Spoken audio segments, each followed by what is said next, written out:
All right, so our today we're gonna get this thing built and constructed. This is not finished. You're gonna put your maker mark on the bottom, and not worrying about perfection right now, but getting it to a fairly decent looking box. So I'm gonna set this aside over here. I'll leave it in the frame so we have an idea. Okay, so, and we have our clay from yesterday or whatever, maybe the same day. These are the pieces that we have cut. We only need 5 pieces. I'm going to set all my extra pieces aside. So I will select my 5 pieces, 1, 2, 3, 4, 5 for this. You will need 6 pieces in total for your box if you want to have a lid on it, so make sure you have at least that many. Wrap up whatever you're not using, set it aside, make sure it's covered nicely, and we have our pieces. I'm going to move this over out of there. Okay, so when you're building a box, consider it kind of blown out here so you can see how this thing is supposed to go together. There, that's better. And it should look like this. All right, so we are going to be building our pieces on top of the box like that, not on the bottom, not so that, so you'll see here, if I put all of these pieces on the top, you're going to see that there's a little bit of extra overhang there because it doesn't fit properly, and there's extra overhang here, and it's definitely not fitting. Okay, so and we're going to leave the tar paper on for the entire duration. So what we need to do is to make what we call a bevel cut, and a bevel cut is essentially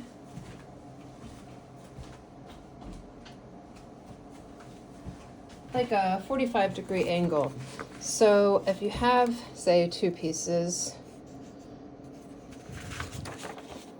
like so, you would actually have a slight miter, or like you would want to have like a bit of an edge here, so that this would actually, so what we're going to do is we're going to make a miter right here, so it's at a 45-degree angle so that it fits together, and I'm going to show you what that looks like. So imagine like a picture frame, and that's going to take care of that excess clay, and it's also just going to make it really nice and square. So there are 2 ways to do a bevel cut.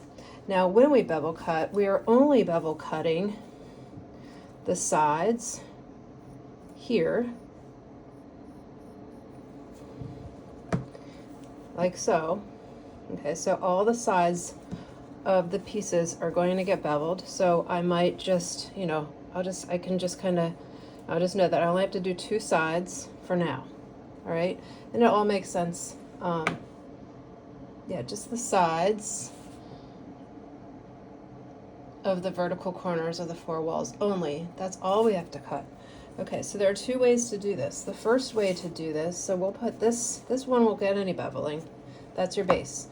So the first way you can bevel is to literally hold your knife at like a 45-degree angle and cut it going so that it would basically go like this. So we will be cutting this at an angle so that it will look.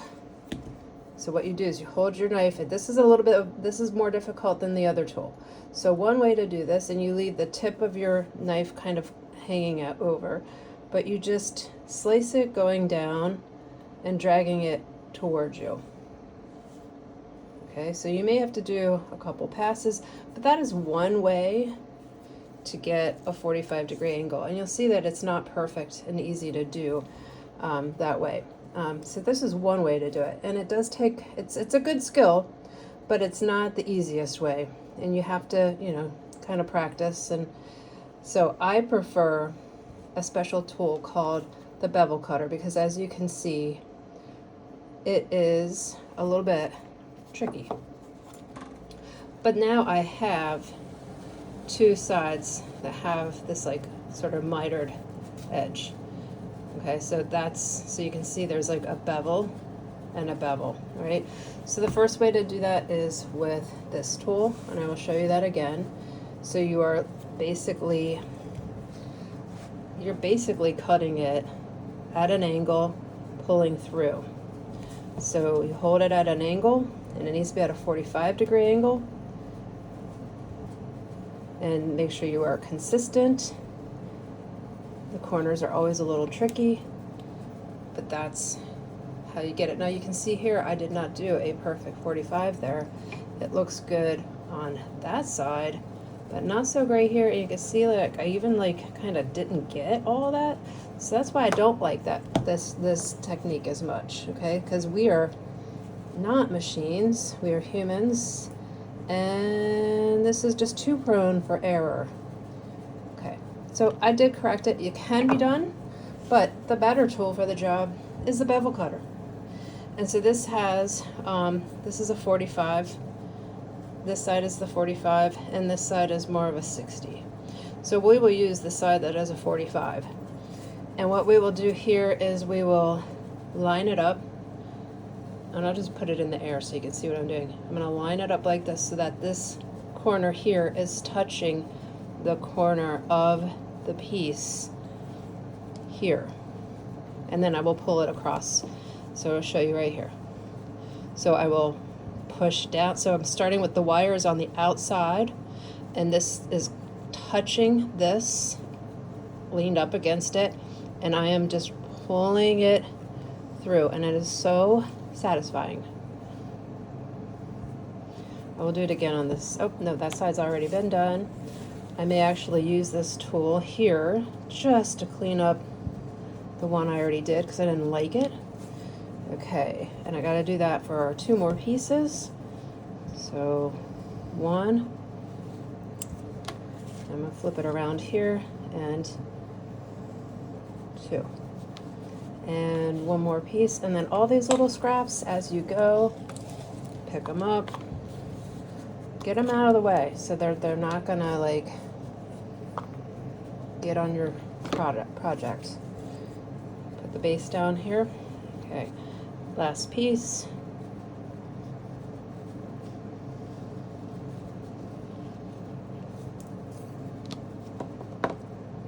That cut a little bit too much, not a big deal. We'll make it work. I just think it's because the clay's gotten a little bit harder.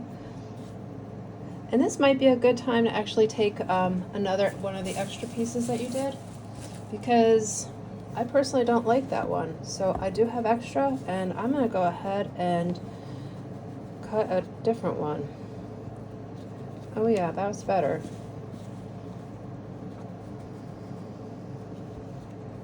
Oh, much better. All right, so now I have all my pieces, and I'm going to put it back the way that I had it. Okay, and so it's the sides that are going to now get put together like this. And you'll see now those sides are going to come together really nice. Mostly pretty nice, right? Okay. So I'm just going to go ahead and score those pieces.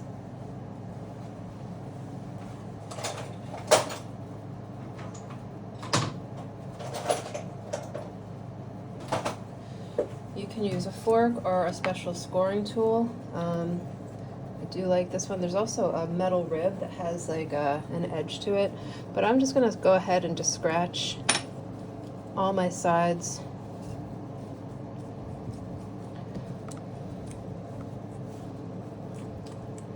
And I'm gonna actually go both ways. Cross hatch it. So I'm gonna cross in one direction and then another. And I'm keeping the tar paper on. You can pick up the pieces, they're pretty stable.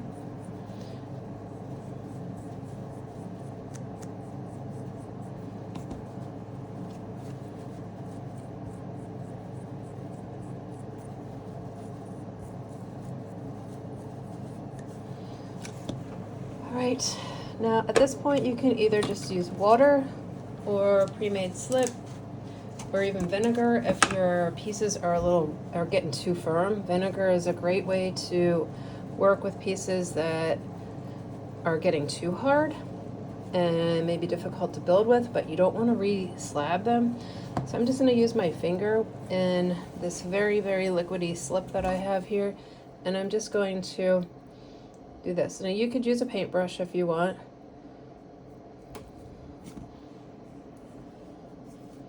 But I'm going to go ahead and prepare all my pieces like this before I construct, because then you can basically construct it all at once. Now obviously the bottom piece, the base, we're building on top of, and so that's also going to need to be slipped and scored.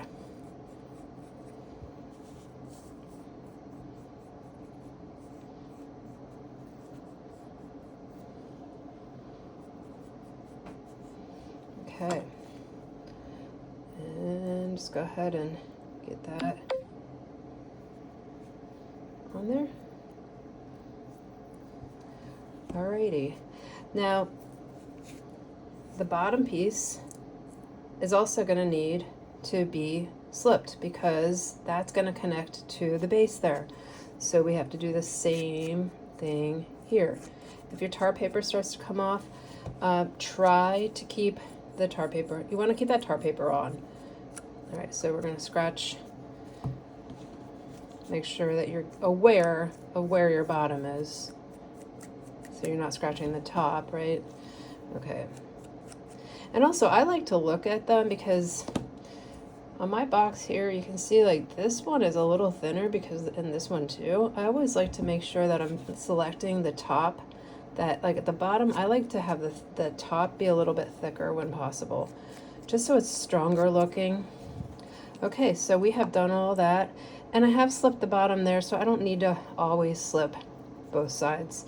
So I'm going to go ahead and, because this is going to be pretty strong, so this is kind of cool because then you can just start to put the whole thing together, making sure that you are just fitting it together properly. Take your time. Gonna stick. You may have to move things around a little bit to get that to come into, there we go, that all to come into shape here. Okay, now keeping the tar paper on is really helpful. And I'm just kind of moving it around and just making sure that, and if you want to, use a little banding wheel here, because then you can move it around easier and look at it from all sides and maybe sit down and look at it like more at this level. And make sure that everything is fitting together, which it looks pretty good. If I left it like this, it would not actually work. It would fall apart in the kiln because it still needs reinforcement. I am going to take a moment and use my rib tool and stabilize everything and literally rib over top of the tar paper because I want that tar paper to stay on there. It's kind of a useful guide. It kind of keeps everything really square and nice. Okay, so that'll keep that tar paper on while we're building the interior, while we're reinforcing the interior. Okay, to reinforce the interior, we're gonna need some clay to make coils with. And this is where I'm gonna actually take some of my clay, not from the extra slabs that I made, but from my leftover slab. And I'm just going to roll that up into a coil. Your coil should be the same level of wetness as your box. Oop, maybe not such a good idea because it needs to be wedged better. So yeah, you'll need to grab new clay. So I've got some clay over here. I'm just going to grab a small handful. It needs to be wedged. You don't need a lot. So I'm just like wedging up a little bit of clay here, and then I'll make a coil, because you don't want any air bubbles in that. Okay, so now I can go ahead, and you want a big long space that's actually pretty clean, so you can actually like get both hands here. Make sure your hands are pretty clean as well. And you're just going to start rolling with one hand like this.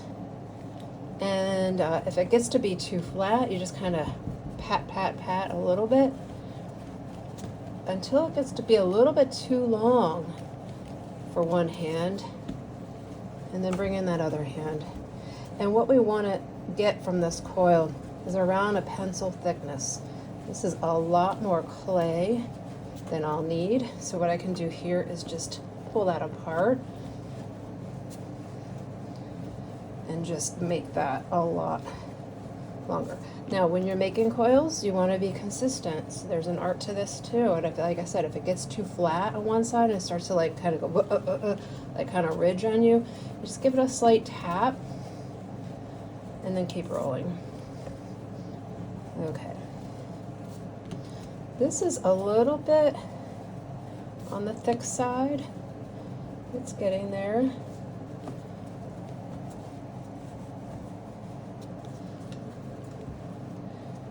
All right, so then what we're gonna do is we're gonna put this coil on the inside of this only. All right, so what I'm gonna do now is I'm going to slip and score my coil all the way across. Get a little bit of slip on there. Don't need a whole lot. You should be able to see the texture marks underneath. And I think the trickier part is actually like scoring the inside of this box, because you need to do that, and that's really hard to do. You might actually be better off using, well, I'm so sorry for that. Okay, you might be better off just using a needle tool, because it just will take a little longer, but it's worth it. There, you can just scratch it with your needle tool. Okay, because that's longer, and you don't have to worry about your hands getting all bumped in there. Make sure you get the bottom. Anywhere that there's a joint, you've got to slip and score. Otherwise, this thing will come apart. Right.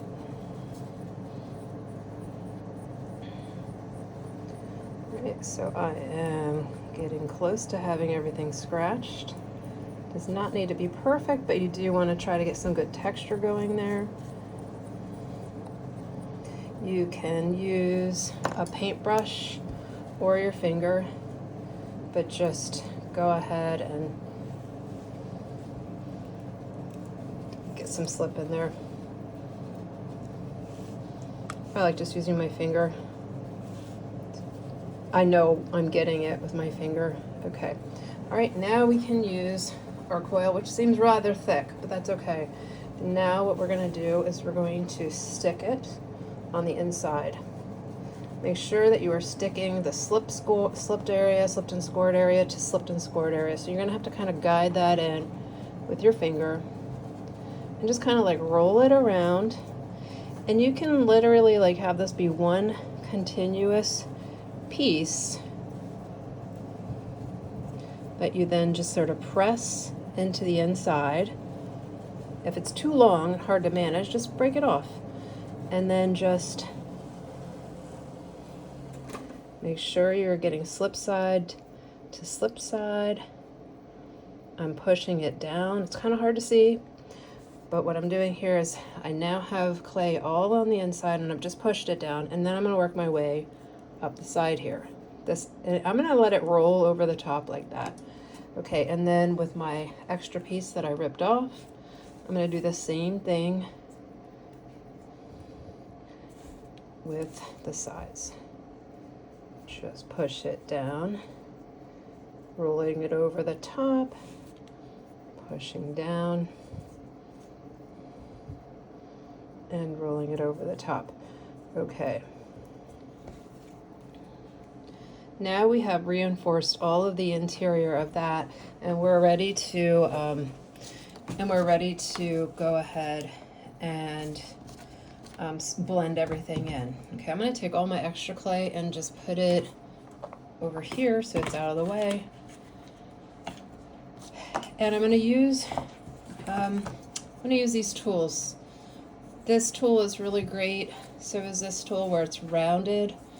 But I like this tool, and if you can get an even like bigger round than that, they come in all kinds of different sizes. But this is kind of nice here, as is that. Okay, so either one of these is a good one to start with because they're kind of the same. You can use your finger too.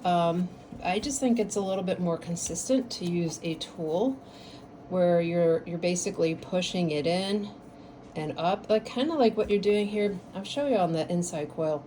Is like you're kind of like at the half of it, like you're kind of pushing against here and leaving like the other half. You see how I'm just pushing down halfway, half, half, half, and then do the same thing on the other side.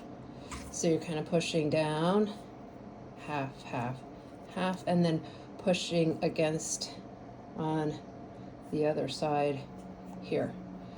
And you're going to try to do the same thing on the interior, on the bottom. It's going to be a little trickier because it's hard to get down in there, but you can do it. Okay, so I'm just pushing down like a little bit here, smoothing it to the sides, and over here, same thing. Push, push, push.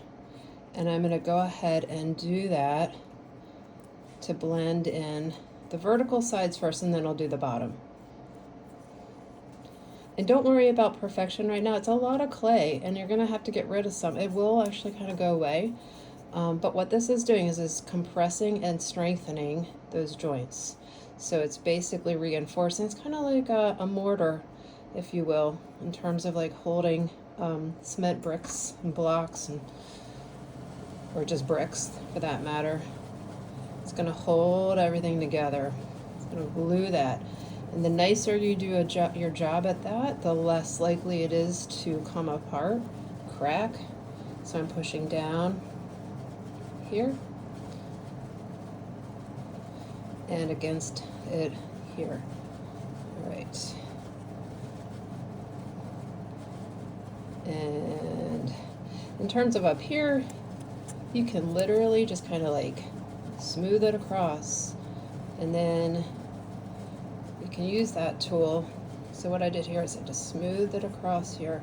You can use that tool to just kind of do that. Okay, I've got all my four sides, and then I've got to get that inside. That inside is really tricky, but it's kind of not, because all you do is the same thing. You're just pushing down. You're pushing down and blending. Push down and blend, and then pull up and blend. And then you can even use this sort of beveled tool here to sort of smooth that vertical wall. And you can even put your finger in there and really smooth that down. And I'm just going to keep going and do that all the way across. So I'm kind of splitting the difference, and I'm going up the side, pushing down, and then I'm pushing down here as well.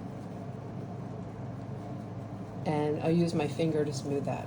Okay, so I'm going to go around the whole thing, making sure I get the sides and corners really well too, and pushing down here. And it looks pretty ugly. Sort of pulling up. I'm not sure if you can see that, but I'm pulling up and pushing down. And it's getting there. It's a slow build. And it's kind of gunky in there. So what I'm going to do is just put my finger in here and just kind of go and just wipe it all the way around. I'm going to use my middle finger because it's my longest finger. And I can get in there, and I'm just literally just smoothing it, and you can see it's actually almost smooth, which is awesome. up here, don't forget.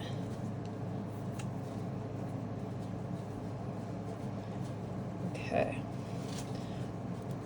I am not putting any water into this at this point. I do not want to smooth it with a sponge because I actually want this thing to start to stiffen up. And so this is we're gonna stop at this point once it's been all smoothed in, and we're going to let it actually sit overnight to become leather hard.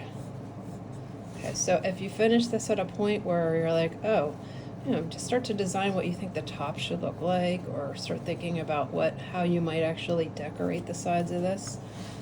Okay, so I'm just taking the time and smoothing, and my goal is to get it like that on the inside. It's pretty close.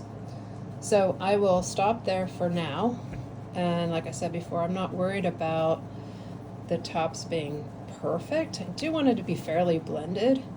If it looks like and make sure that this tar paper is still stuck. So you may want to, like, at this point too,